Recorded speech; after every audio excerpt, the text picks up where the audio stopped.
तो new chapter अब शुरू करते हैं, classification of element and periodicity in properties. ठीक है, तो limitation of Mendeleev periodic table की लिमिटेशन देखो जरा, उन्होंने काफ़ी सही चीज़ें करी थी। It fail to explain the position of hydrogen. हालांकि हाइड्रोजन की अभी भी पोजीशन कंफर्म नहीं है, तो उस टाइम भी नहीं थी। It was not able to explain the position of isotope. तो आइसोटोप्स की भी पोजिशन कंफर्म नहीं थी, क्योंकि उनकी जो पीरियोडिक टेबल थी वो एटॉमिक मास के ऊपर बेस्ड थी। अब एटॉमिक मास का मतलब डिफरेंट डिफरेंट मास होते हैं, तो आइसोटोप थे नहीं उनकी उस पीरियोडिक टेबल में। In the table some element have higher mass, तो कुछ क्या थे, कुछ के हायर मास थे, were kept before the element having lesser atomic mass.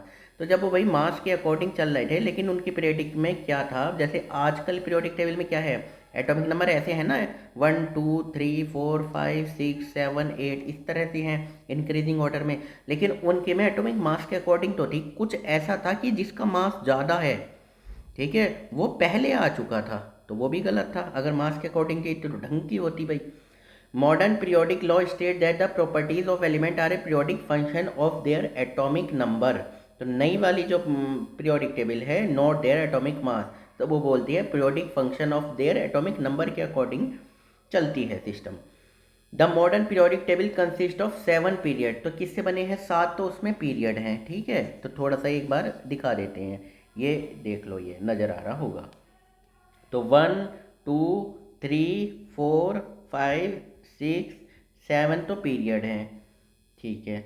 Element having the same valence shell are present in the same period. तो इन्होंने बोला है 7 पीरियड है और 18 ग्रुप है।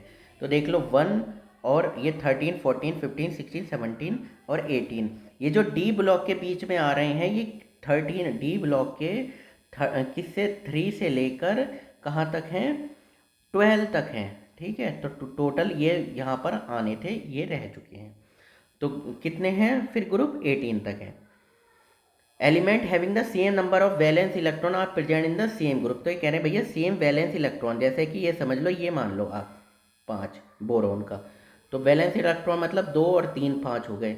एल्यूमिनियम का मान लो कितने हो गए, एटॉमिक नंबर 13, तो 2 8 10 और 3, ये भी 3 हो गए, ये भी 3 हो गए। इसी तरह गैलियम का है, तो गैलियम में भी देखोगे आप, तो लास्ट के वैलेंस इलेक्ट्रॉन में कितने हैं, 3 है। चलो ठीक है।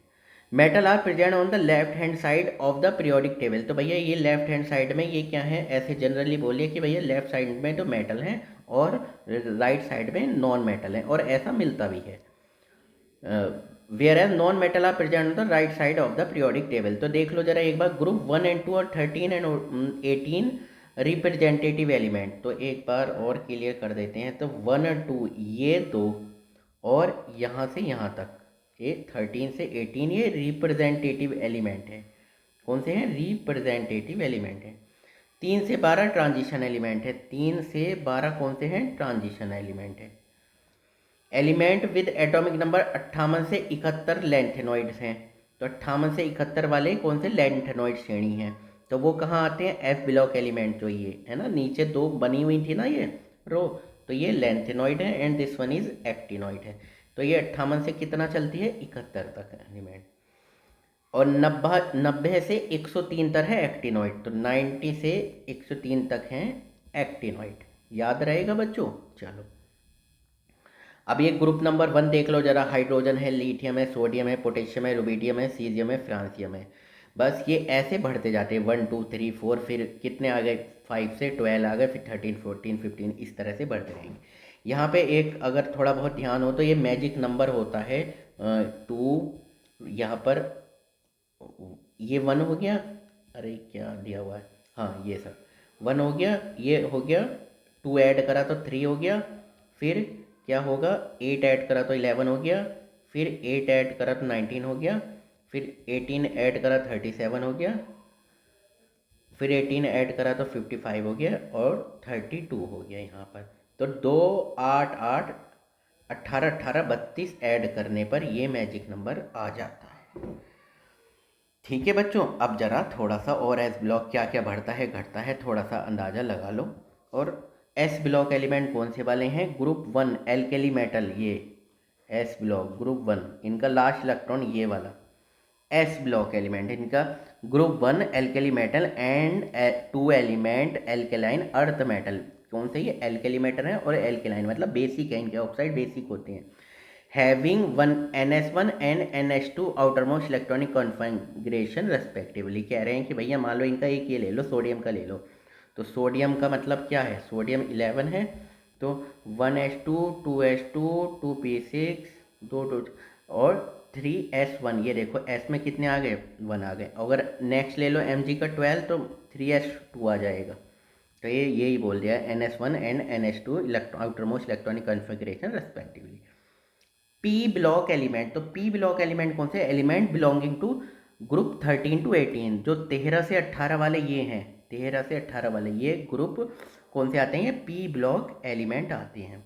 The outer most electronic configuration varies from NH2NP1 से NH2NP6, यानी कि मान लो NH2NP1 से NH2NP6, तो कोई सा एक ले लेते हैं, मान लो मैंने लिया क्लोरीन का, तो क्लोरीन का NH2NP1 से NH2NP6 होना चाहिए। तो क्लोरीन है 17, तो हम देखते हैं क्लोरीन का क्या है। तो 1H2 2H2 2P6 3H2 3P6, हमने इस तरह याद किया हुआ है। तो 2 2 4 6 10 2 12 6 18, तो 3P5। तो ये बताओ ज़रा NH2NP5 बैठ रहा है या फिर नहीं बैठ रहा, बैठ रहा है ना, ठीक है। Element of group 16 17 18 are called chalcogen, तो ग्रुप नंबर 16 के 17 के 18 के क्या कहलाते हैं, chalcogen, halogen and noble gases respectively.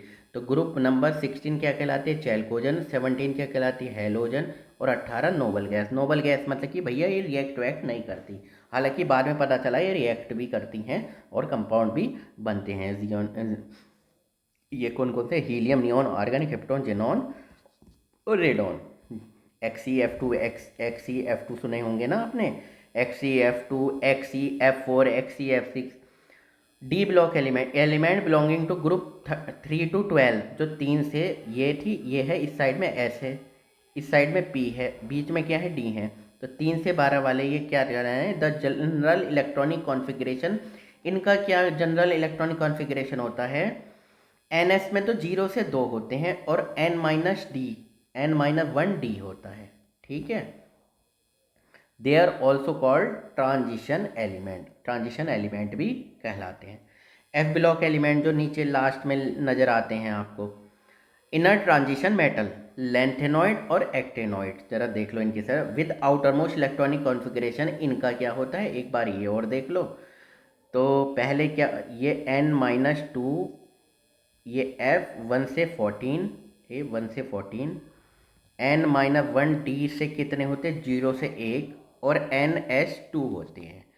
तो N-2 F14, 1 से लेके 14 तक, क्योंकि F ऑर्बिटल में तो कोई ना कोई इलेक्ट्रॉन तो होना चाहिए, तभी तो F ब्लॉक का एलिमेंट माना जाएगा। और D में कितने होते हैं, केवल 0 या 1, और NS में कितने होते हैं, 2 इलेक्ट्रॉन होते हैं।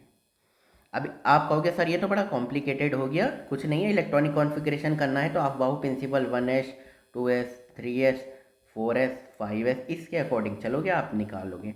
और जो एक्सेप्शन है तो आप देख लो कैसे निकालोगे, भाई NH2 तो है ही है, ठीक है। और एटॉमिक नंबर के अकॉर्डिंग मैं बात कर रहा हूँ, मान लो किसी का कोई भी एटॉमिक नंबर x है, तो उसका इलेक्ट्रॉनिक कॉन्फ़िगरेशन निकालना, तो NH2 में तो कंफर्म निकालेगा ही, F5 के अकॉर्डिंग NH2 तो है ही है, बट D में देख लो कितने हैं, बाकी जो बचे वो तो F में जाएंगे जाएंगे, तो ऐसे निकाल लेते हैं।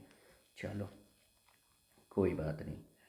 अब हम क्या देखेंगे, मेटल, नॉन मेटल, मेटेलॉइड्स क्या क्या आ रही हैं, अब एक बार ये भी देख लो।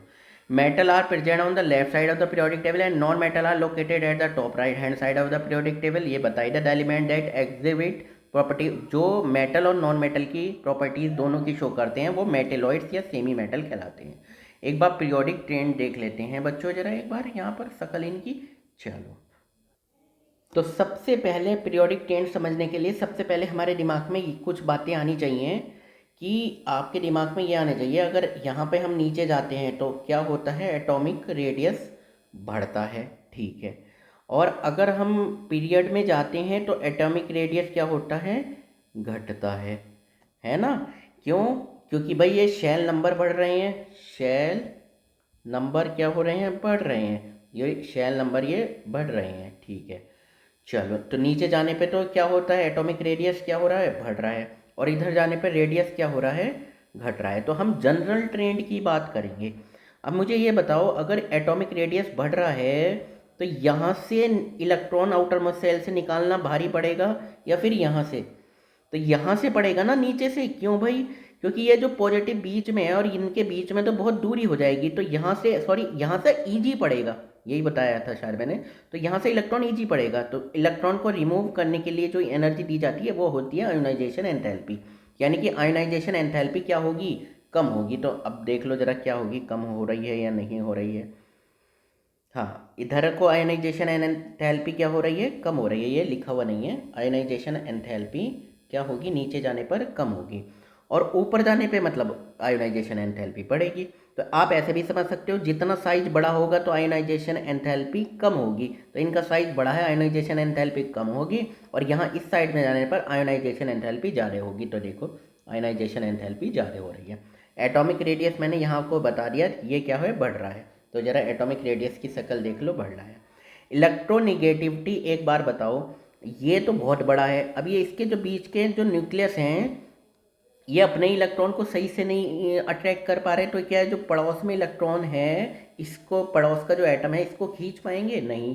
तो ये बड़ा वाला तो नहीं खींच पाएंगे, लेकिन छोटे वाले जो छोटू से हैं, तो इनके बीच में जो पॉजिटिव है ये बीच में, तो वो अपने एटम के इलेक्ट्रॉन को तो खींचेगा ही, आसपास के एटम को भी खींच लेगा। यानी कि इलेक्ट्रोनिगेटिविटी ऊपर वालों की ज़्यादा होगी। तो देख सकते हैं क्या इलेक्ट्रोनिगेटिविटी ऊपर वालों की ज़्यादा है, ये देख लो ज़्यादा है। ठीक है, तो इसी तरह से आपको रेडियस के अकॉर्डिंग समझ सकते हो। इलेक्ट्रॉन गेन एंथैल्पी समझ लो जरा। अब ये बड़ा साइज है, ये बड़ा साइज है, तो ये इलेक्ट्रॉन गेन करना चाह रहा है, नहीं चाह रहा, क्योंकि ये तो इसके अपने इलेक्ट्रॉन को अट्रैक्ट नहीं कर पा रहा। दूसरे के इलेक्ट्रॉन को क्या अट्रैक्ट कर पाएगा, दूसरे एटम को। और ये छोटा है, ये करना चाह रहा है, यानी कि इस साइड में इलेक्ट्रोनिगेटिविटी क्या हो रही है, बढ़ रही है। तो एक बार देख लेते हैं electron gain enthalpy, sorry, electron gain enthalpy की बात हो रही थी फिलहाल। तो इलेक्ट्रॉन गेन एंथैल्पी क्या हो रही है, बढ़ रही है। इलेक्ट्रोनिगेटिविटी तो पता ही है, एक एटम है और दूसरा एटम है, तो ये इलेक्ट्रॉन है, तो ये अपने इलेक्ट्रॉन को क्या करेंगे, अट्रैक्ट करेंगे। ठीक है, ये जो दूसरा इलेक्ट्रॉन है, दूसरा एटम है, इसको भी अट्रैक्ट करते हैं, तो वो क्या कहलाती है, इलेक्ट्रोनिगेटिविटी कहलाती है। अब ठीक है, ये जो पॉजिटिव है, ये वाला, एक मिनट रुको जरा, ये जो पॉजिटिव है, ये तभी तो इस एटम को अट्रैक्ट कर पाएगा जब ये अपने इलेक्ट्रॉन को अच्छे से करेगा, मतलब साइज में छोटा होगा। अगर बड़ा होगा तो ये तो अपने इलेक्ट्रॉन को भी अट्रैक्ट सही से नहीं कर पा रहा है, तो दूसरे के इलेक्ट्रॉन को क्या अट्रैक्ट करेगा। तो जितना छोटा एटम है एक तरह से, यानी कि पॉजिटिव चार्ज है बीच में, तो उतना ही ज़्यादा इलेक्ट्रोनिगेटिविटी और खींचेगा, अच्छे से एटम को खींचेगा। ठीक है बच्चों, चलिए, तो ये चैप्टर भी एंड होता है।